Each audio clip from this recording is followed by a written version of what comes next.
Hi, it's Chan and Hanspal. In this video, we're going to look at my top 10 outside jazz licks.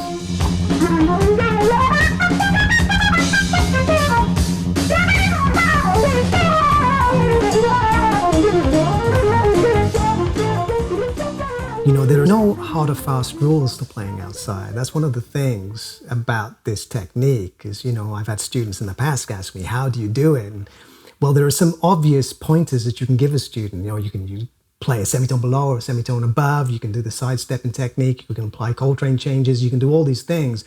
But unless you actually do it yourself and make musical sense out of it, it doesn't work. Playing outside is not so easy. And you have to do it with conviction. You know, you have to really believe that you're taking the listener on a journey.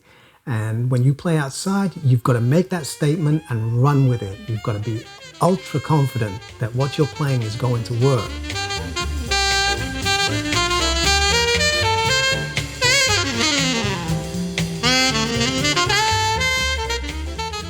One of my favorite jazz improvisers is Cannonball Adderley. He has such a joyful character that permeates his playing. It's so rounded, full-bodied and textured. He's so melodious when he plays and has this really strong command of rhythm and swing.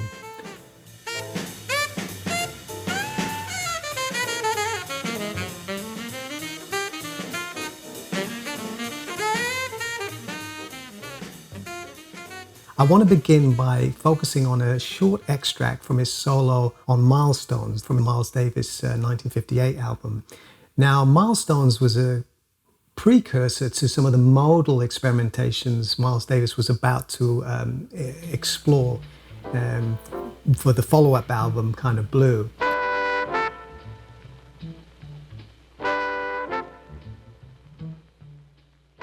Now, Cannonball Adderley is not renowned for playing outside. He's usually in most of the time. However, I wanted to focus on this little phrase that he plays just before the chords change from the C mixolydian to the F major.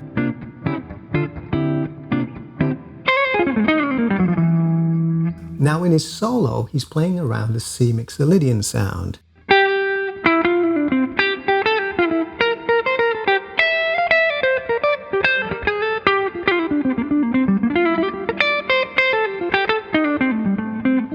So on and so on. And just before it goes to the F, he plays a D flat major 7 arpeggio.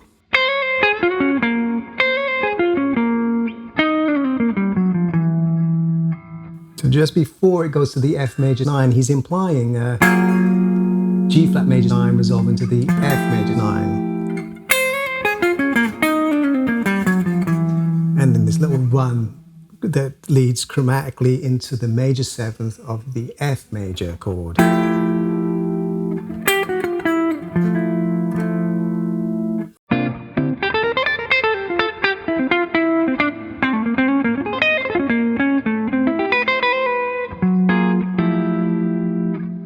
Now, that anticipatory type of playing suggests to me that there is a distinct possibility that outside playing could have come from this. It could have been an extension of this, where the anticipation of an impending chord can happen sooner, sometimes a bar, maybe 2 bars before. In this case, it's just a bar before. It's implying in a G flat major 7 a semitone approaching chord to the F major 9. Even though when Adderley's playing the G flat major 7 arpeggio, the rest of the band are still in C mixolydian. So in a way, he is out. If we just assume that Chambers is playing around the C mixolydian mode and the piano is using the same notes, Adderley's playing that over the C mixolydian. It gives you the root. Then he goes up to that D flat, which suggests the flat 9 in relation to C7.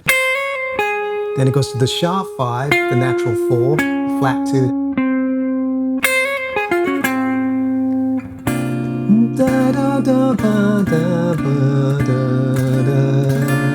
The flat 2 down to the root.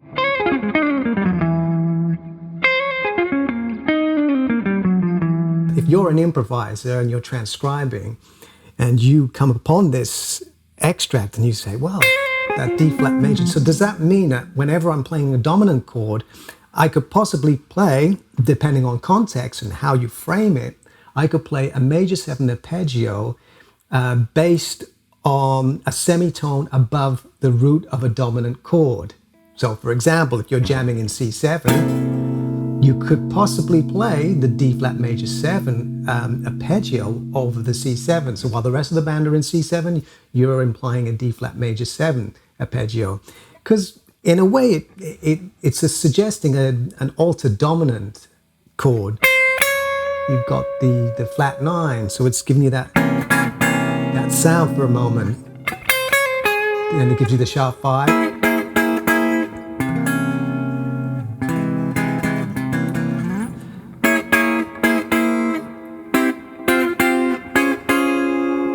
So you could be combining both the C blues scale, the C pentatonic, the C mixer Lydian dominant, whatever scale you choose, and integrate the D flat major 7 arpeggio just to add some color, just to add a bit of spice perhaps to your solo, because it's an unlikely thing to think of playing over a dominant chord.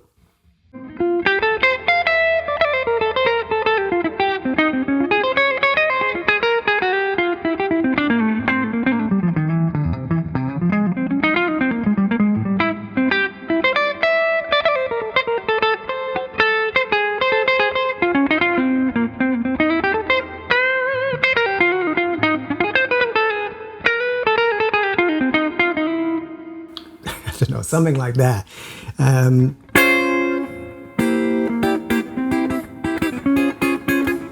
I quite like it. So, obviously transcribing can inspire your own ideas. I mean, we've talked about this before on some of my other videos.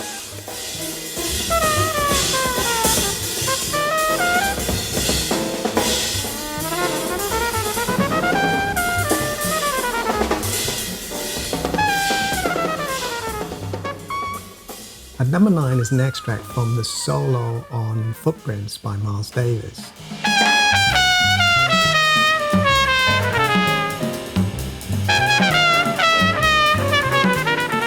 Now, when it comes in, it's just really quite powerful. Davis has that knack for punctuating the music with those tones. It could just be one note that just grabs your attention, that just really penetrates the music, and he would choose some very, very dark notes. And this is a really good example of that. Footprints is a minor blues with some alterations.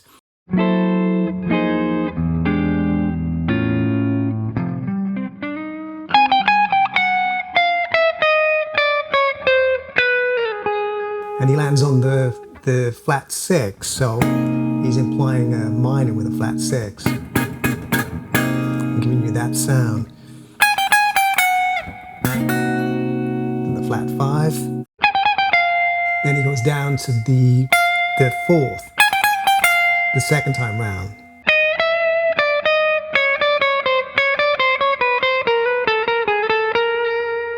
And that's a classic jazz lick. You hear that in a lot of solos, but it's just a great play with the semitones. So you play the note, you go down a tone, you come back up a semitone, down a tone, up a semitone. It's a symmetrical series of intervals. And then he lands on the flat 7 at the end of the phrase.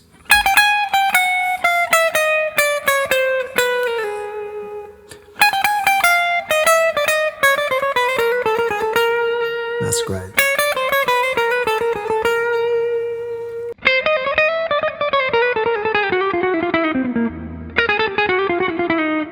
It's a common pattern, and it can sound really nice, and it's really useful for leading into strong chord tones. So it takes you out and then can bring you back into the key if you're going outside.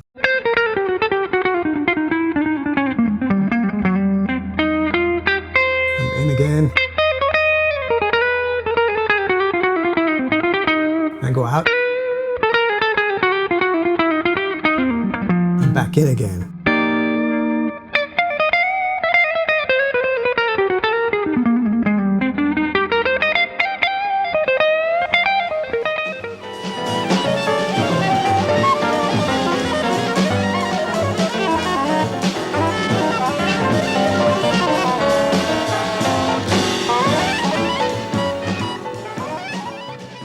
Coltrane took playing outside to the next level. I mean, along with Tain, and both of them took this technique very seriously and sort of made it into a science almost.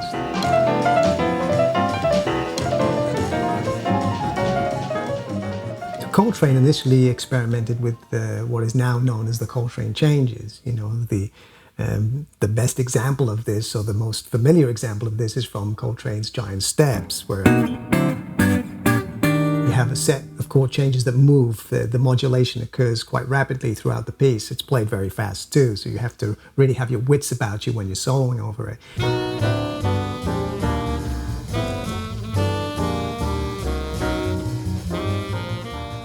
It's a kind of test for jazz musicians.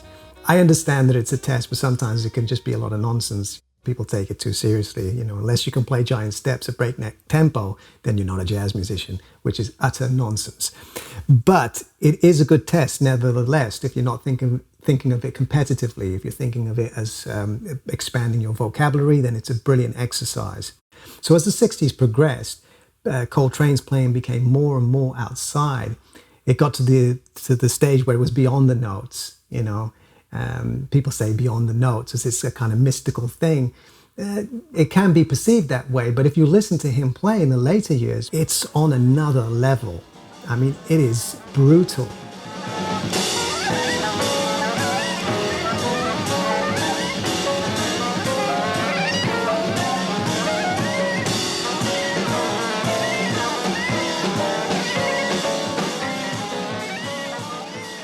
He really went out there. It became a spiritual experience rather than just, I'm going to create a melody over these changes, or I'm going to play a couple of choruses. This was beyond that. It was, how far can I go with this? Anyway, I'm going to play an extract from his solo from the Impressions album. Now, Impressions is just made up of two chords. It's D minor, and it goes up to E flat minor. So D minor for 16, E flat for 8, D minor for 8. So it's like A, A, B, A. In the sense that there is only one tonality, it permits, or it engenders, an endless series of possibilities in terms of what you play over that chord, over that one chord.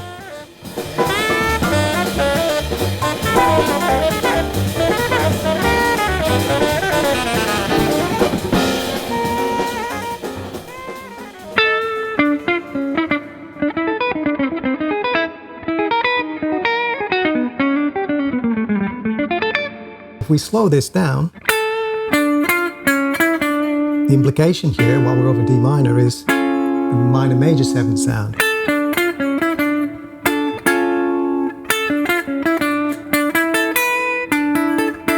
Applying a D sus2 chord. So we're in D, and then we go out. Plays the E flat, D, D flat, up to the F, down to the C. C minor sus4.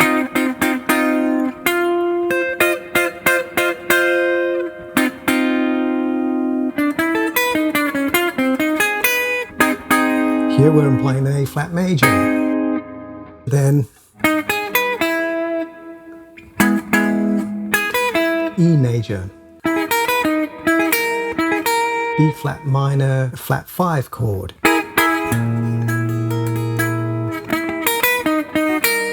D flat minor.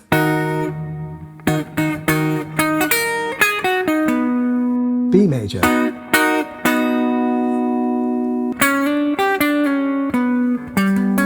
And then a G Lydian sound.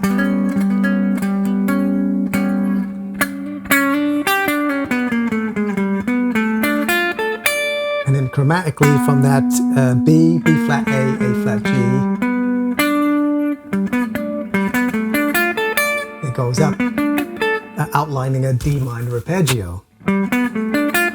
So he's bringing it back into the key, back into the tonality just before it goes up to the B section, which is the E flat minor chord. It's a really interesting technique. He's taking it outside just before he goes to the E flat.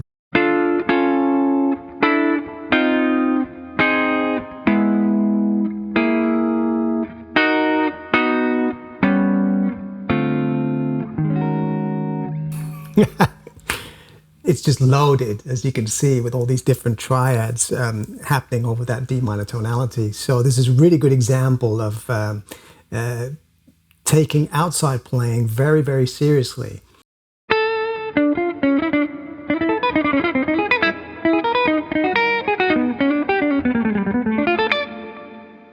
Now, you could look at every note that's played in that passage and you could somehow try to relate it to the home key.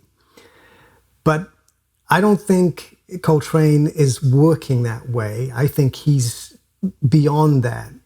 And looking at the inner workings of what's happening here, you can see all these triads. You know, there's the indication that triads are taking you somewhere, taking you on a musical journey. And done in a very intelligent way. You know, there's a lot of thought going into this, but it's not just an intellectual pursuit. There's a lot of soul in there. There's a lot of energy, raw energy, and this is why it's a very interesting listen, because Coltrane was on another plane. You know, you listen to him play, and it's just such passion.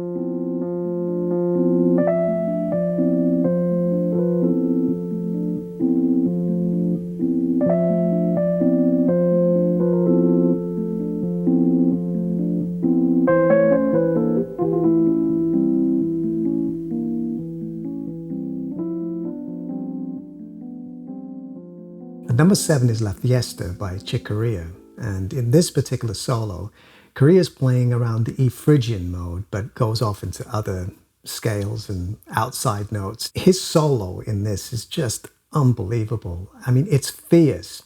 It's interesting because they're playing over this Phrygian sound, which usually has a delicacy to it, but in here it's quite aggressive the way it's performed. I don't know whether it's to do with the mixing of the album, but everything's really up front, you know, it's quite in your face.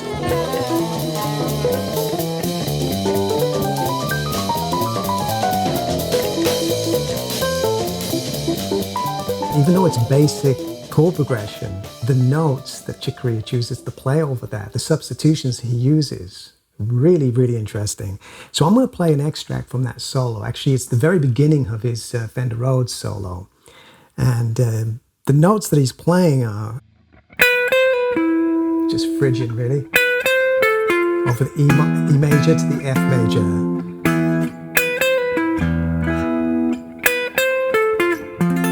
So that makes sense. And then to the G. Well, that makes sense. It all relates to the chord. But when we get to that high G,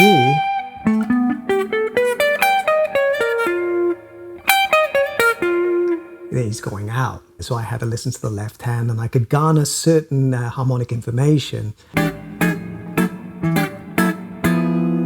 I figured, oh, well, maybe he's implying these chords. In the first example, when he goes to that high G, descends with the G, sharp 5 of G, flat 5, sharp 9, flat 7. It's almost like he's implying this, the G 7 sharp 9 chord, G altered. So the E major, 2, 3, 1, 2, 3, 2, 3. After the G major. And then it shifts again.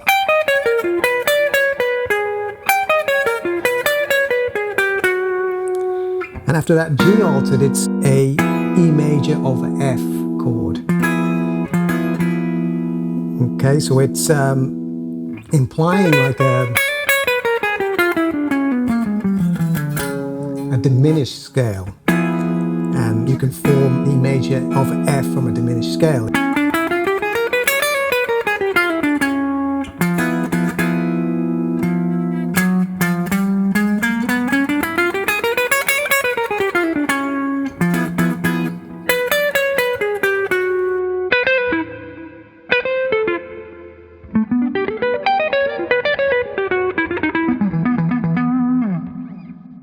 Great phrase, it's so cool.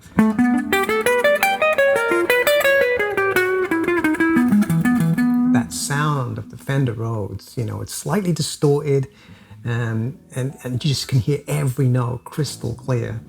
I love this period of Chick Corea's playing, you know, the early 70s Return to Forever stuff.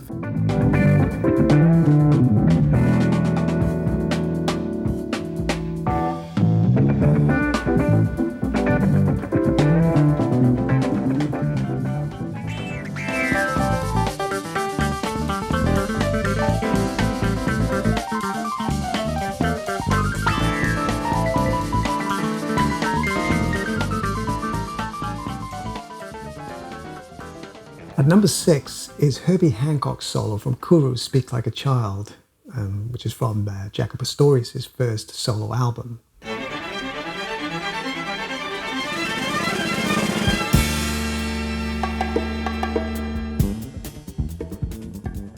The piece begins with the strings playing this very fast ascending run consisting of the A minor pentatonic scale. And after this, there's a little percussion intro, and Pastorius holds down this really strong ostinato, and the percussion and the drums are following. And a few seconds into the track, Hancock's solo comes in, and it's just one of the coolest solos. It's just brilliant. You got Pastorius' ostinato and Hancock's solo. Now, at the beginning of this extract, Hancock plays these fourths in the left hand.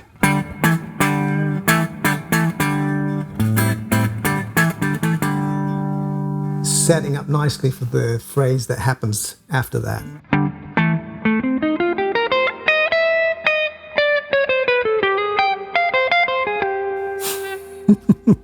I just love that. So he's starting on the A and shifting into the C minor pentatonic. So he's implying a C minor pentatonic over the A minor. If we just look at the notes in relation to A minor, flat third, sharp 4, sharp 5, flat 7, flat 9, flat third, and sharp 4 again.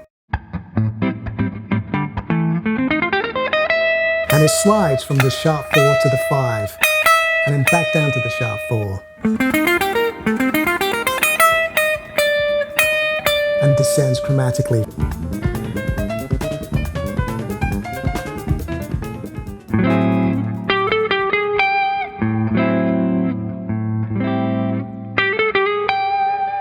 I love the way it revolves around that note momentarily. Da-da-da. Goes up an interval of a major 7. And then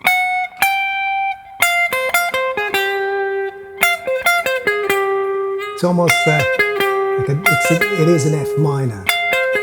You got the F, you got the 5th, the minor 3rd, sliding down to the 2nd. So the implication could be F minor, back to A minor, or he could be playing off the 5.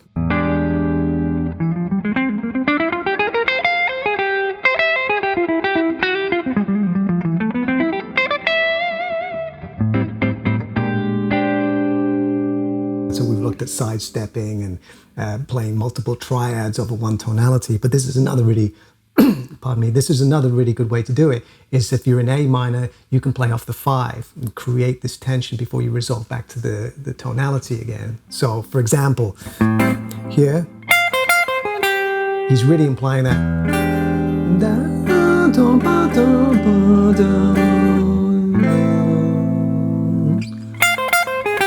Now he doesn't resolve, the solo continues and he still plays outside thereafter. But in your own improvisations, this is a really cool thing to do.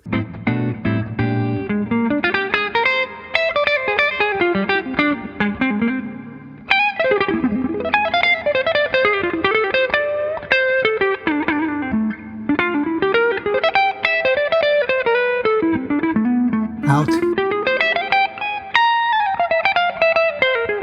In.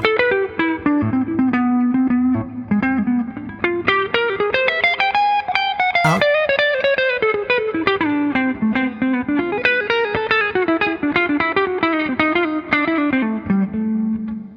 So I'm going between, I was cheating there. I didn't play the 5, I played something else. But most of that, I was just going to the 5 and then coming back to the 1.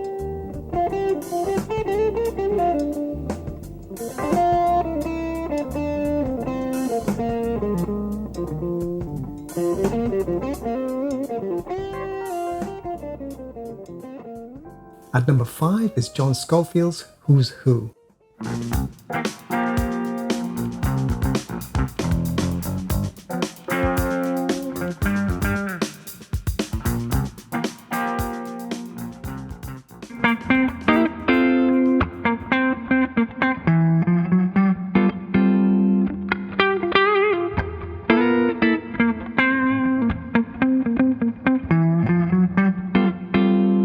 C7 goes to G, so it's kind of 1, 5, 1, 5.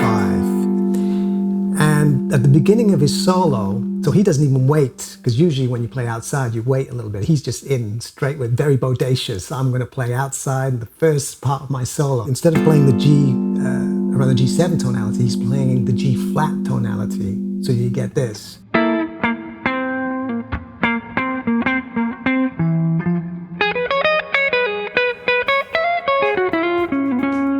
He's really out there.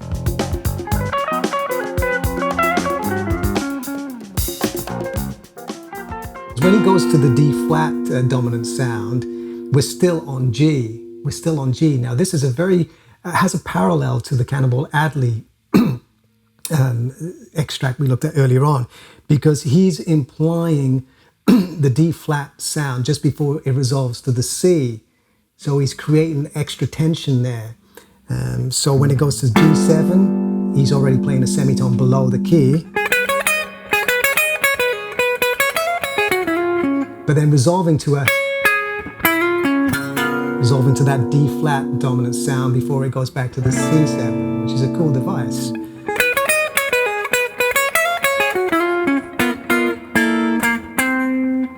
When it goes back to the C7, he's back in key again.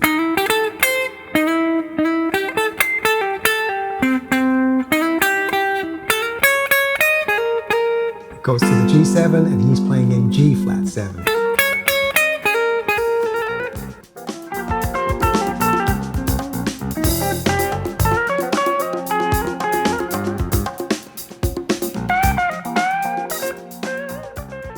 Even though there are notes outside the pentatonic scale, the frame is pentatonic.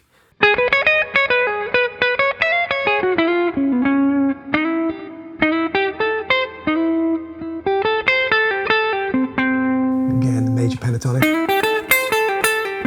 over the C7.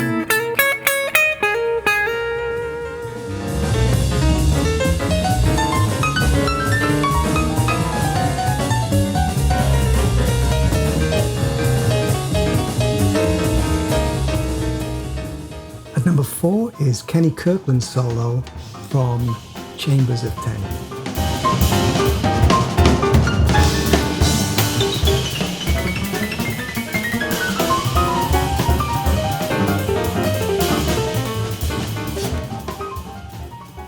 This is a monstro piano solo. I mean, Kirkland is on fire in this piece. It is insane. I want to focus on an extract, sort of midway towards the end of the solo, where he's all picking up heat and speed. It's over the C minor tonality, though it's just one chord. And obviously, as we've established, that gives you a lot of latitude to play lots of other scales and modalities, the harmonies, whatever.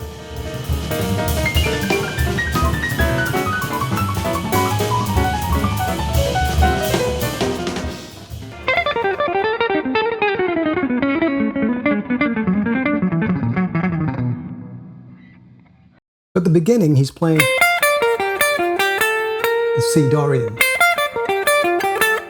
And then he descends the C minor 7 arpeggio.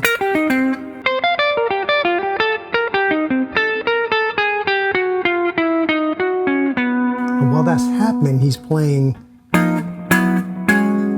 these quartal chords, G flat 7 sus 4, going up to a A flat 7 sus4. He's moving up a semitone. He's sidestepping up to C sharp minor.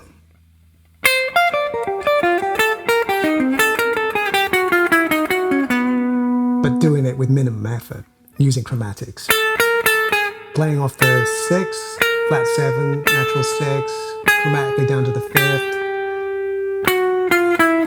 down to the flat 3rd, and then up. Taking this into D flat minor.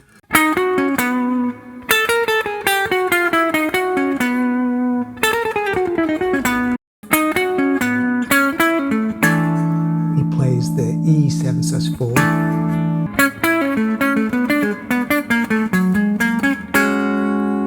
And then he moves to a G flat major, G flat major pentatonic. He's playing an A flat 7 sus4, which kind of works. Kind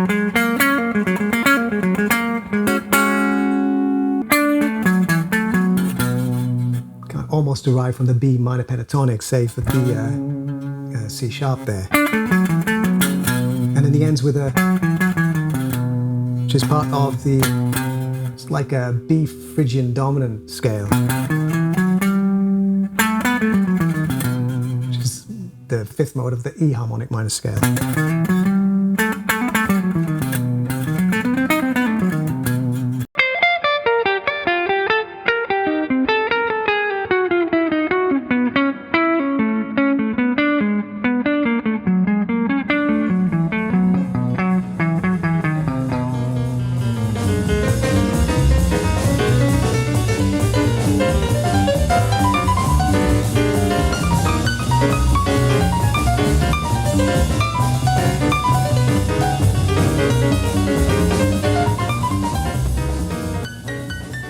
At number 3 is Itsbynne Real by Michael Brecker.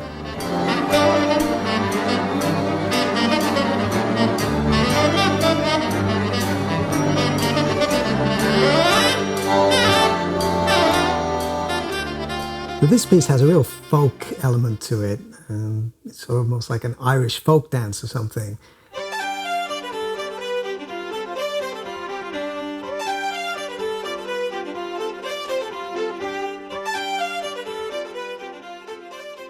The piece starts off in G, and this provides a lot of latitude for Brecker to play multiple ideas over that one chord. There's an implication of the G Mixolydian sound. It's the major with a flat 7, and it's kind of referenced quite a lot during the solo. He also plays out, and one of the extracts I want to look at is this one.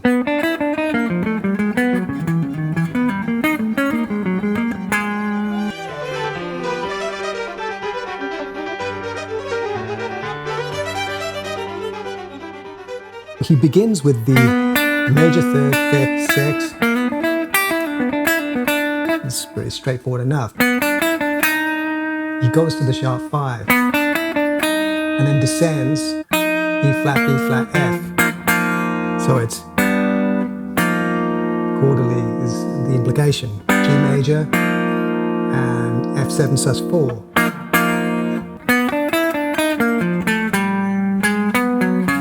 D flat 7 sus4.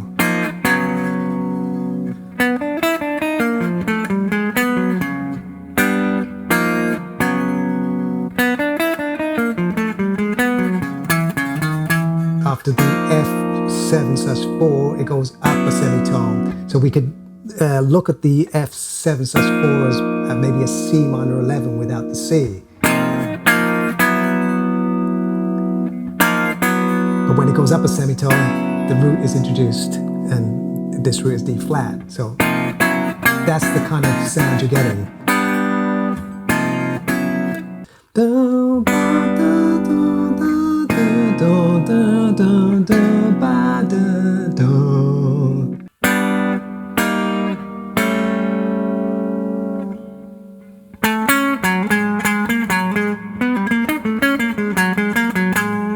And then that, to me, is implying an A flat dominant sound. Flat 7 root, 9 or second, back down to the root. and back to the G major tonality. So chordally you have this.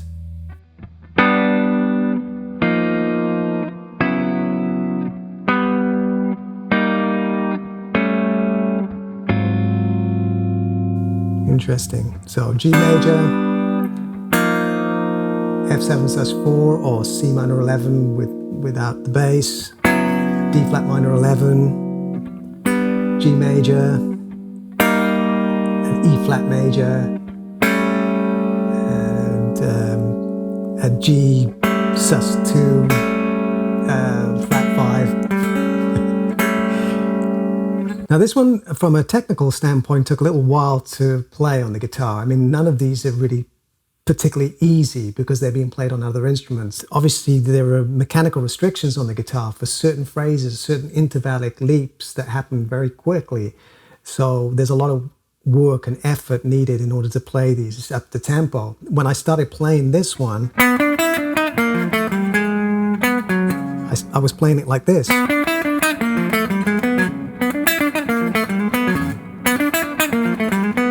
I realize there's too much up and down, you know? If you look at my right hand,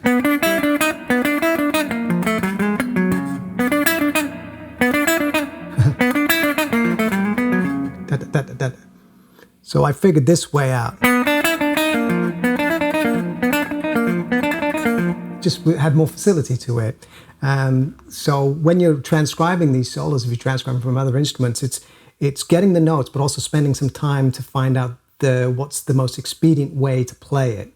You know, how can you get to the notes as quickly as possible, especially when you're learning solos from other instruments. So it's a very key thing to consider there is, you know, you learn it and you have it down, you have it under your fingers, and you just, why can't I get it up to speed? Well, that's probably why you can't get up to speed, is because you're playing it in the wrong position, the position that's not right for your style of playing. So you really need to sort of spend time on that so that you can play it to the best of your ability.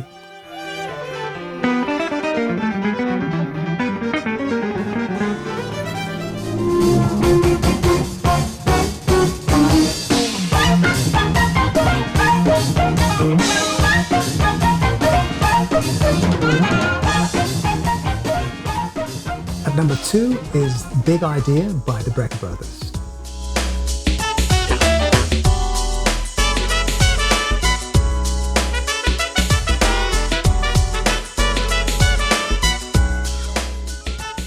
Now this is an interesting one. Although it only contains a few notes, it's interesting in that it's played over 2 different chords across the 2 pieces. So in the original Skunk Funk, it's played over a G minor tonality.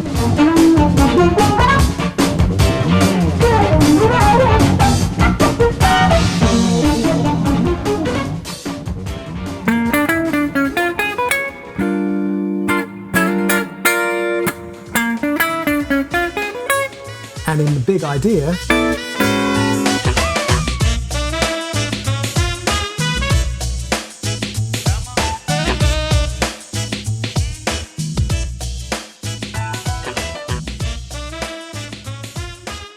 the same notes were played over a B minor instead of a G minor. So in relation to G minor, you have some interesting note chord correlations. All the notes of this extract are derived from the G half whole diminished scale. The first 3 notes form a B flat minor flat 5 chord. You have B flat, D, F flat, which gives you the flat third, the 5th, and the 6th in relation to G minor. In the second part of the melody, there's a D flat 7 arpeggio, D flat, F, A flat, C flat. And this gives us the flat 5, flat 7, and flat 9 in relation to G minor 7. So what's happening in this melody is that dominant 7 arpeggio and a flat 5 chord has been created from the diminished scale. Now there are many triadic possibilities in the diminished scale. You have minor and major triads. Its symmetrical formation facilitates many options. They have taken advantage of the triads that can be constructed from this scale. The G half whole diminished scale in relation to G minor 7, if you go through the G half whole diminished scale and relate it to the G minor chord, you have the root, the flat 2, the minor third, the major third, sharp 4, 5th, 6th, and flat 7. In big idea, you can see in this diagram, I've written it as a B flat half whole diminished scale, which is essentially exactly the same as a G half whole diminished. There are only 4 possible diminished scales in one octave because you're dividing 12 by 3. It keeps cycling because of its symmetry. So to simplify matters, I've used the B flat half whole diminished scale. Again, you can see the B flat minor flat 5 and the D flat 7 arpeggio. If we consider the enharmonic corrections in relation to the B minor chord, we would have the major 7, flat 3rd, 4th for the B flat minor flat 5 chord, the 2nd, the flat 5, and the major 6 for the D flat 7 arpeggio, played against the B minor 7. When the B flat half whole diminished scale is played against the B minor 7, you've got the major 7, then the root, the 2nd, the flat 3rd, the 4th, the flat 5, flat 6, and the natural 6. But it's an interesting where you have this theme that is outside in both contexts, in the G minor and over the B minor.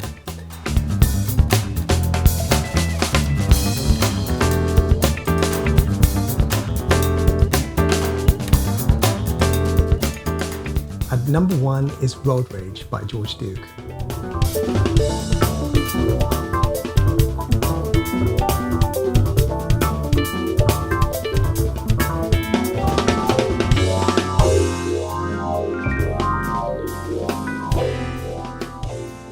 Now, although we're at number 1, I just wanted to clarify that I'm not doing this in order of preference, but in terms of the original recordings, they've gone in a specific chronology. And this piece is performed over E minor tonality. It's in 5/4.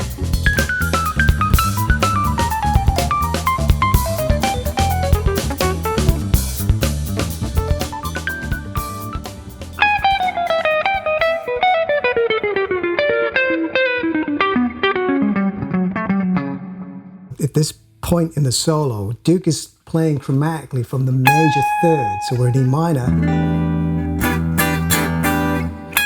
and he's descending from the major 3rd.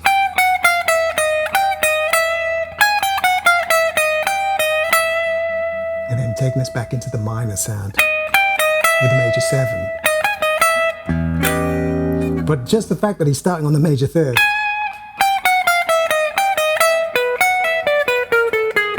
and then we're into the E tonality again, chromatically running down to the flat 3rd. He's playing a B flat major triad, and I'm applying a sort of A minor arpeggio, A minor triad.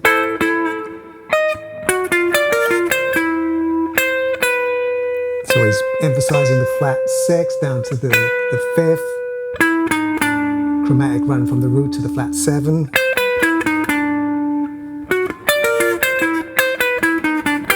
And he's got that big leap, goes up to the G and then down to the B.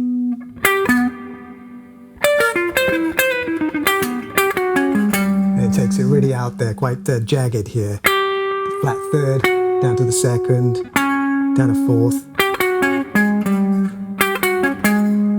He's playing like a quartal harmony here again. He's playing like an A flat 7 sus 4, arpeggiating it. I also like this bit where he goes, it's kind of laid back there, it's a little bit restrained.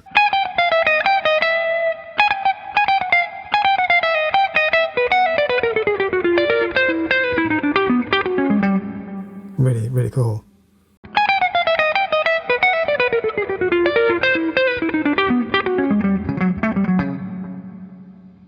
Essentially, this is a type of bitonality or polytonality, if you like. This was nothing new in classical music. Stravinsky and Charles Ives had been experimenting with this technique in the early part of the 20th century. It only got to jazz in sort of around about the late 50s, the 60s, really. And it was new, it was revelatory because its approach was spontaneous. It's not like sitting down at a piano and working it out and, building a composition in slow motion. This was bitonality and polytonality instantaneously. It was spontaneously expressed. And So just like in, the 1940s, the early 1940s, one of the main significant changes melodically, harmonically came in the form of bebop, Dizzy Gillespie, Charlie Parker, and musicians like that. I suppose the next significant change was, courtesy of John Coltrane, and took jazz to the next level during the 1960s, and it sort of offshoots into free jazz and, jazz rock, electric jazz, and some of the experimentations that Miles Davis engaged in with, Bitches Brew and Live Evil, and albums like that. You can't necessarily reduce it to a sort of analytical technique. Sometimes it's beyond that. There are times when I'm playing outside and I don't even know what I'm just following the shapes. I'm following a sound that I'm trying to look for in my head. Sometimes you can make mistakes. The notes don't even belong there. But you find your way back. It's a really risky way of playing, but it's very fulfilling at the same time. Anyway, I hope you found it interesting. Thank you very much for watching, and I'll see you next time.